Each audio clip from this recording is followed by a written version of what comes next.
In all honesty, I think that sometimes I'm okay with blaming myself, and not with denigrating myself, but with acknowledging that situations and circumstances are often a function of things that I've done or things that I've thought or allowed myself to think, oftentimes unconsciously.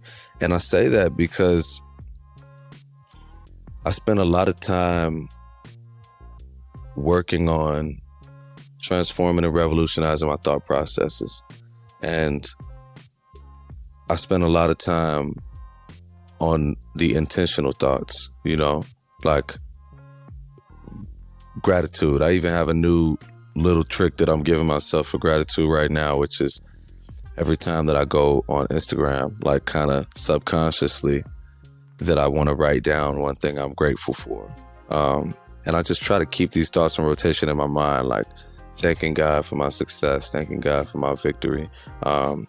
And I say that I'm okay with blaming myself because I do realize that for the vast majority of my life, negative thoughts just played on a feedback loop on an unconscious program, and they completely ruled the show. They ran the show, and I didn't actively try to counteract them. I didn't know that I could have any impact, any say on the thoughts that live rent-free in my head. And, feels to me like it's a no-brainer that if you're obsessed with negative things, that shit's gonna crash and burn. You know what I mean? So I guess I say that allowing myself to be accountable for the things that are in my control, which is not everything, obviously, but allowing myself to be accountable for the things that have been in my control does give me the opportunity to really be motivated to change the things that are in my control. I'm not going to blame myself for the things that aren't in my control. And I guess I don't even see it as blaming myself, but I do acknowledge the hand that I've played in everything good and bad.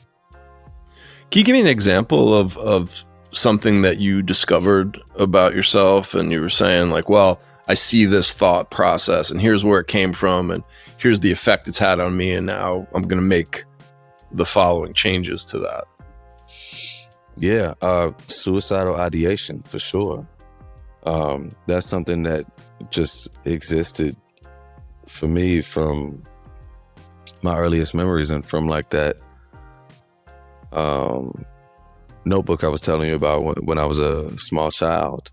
And that idea of I want to die, I want to kill myself was just so pervasive and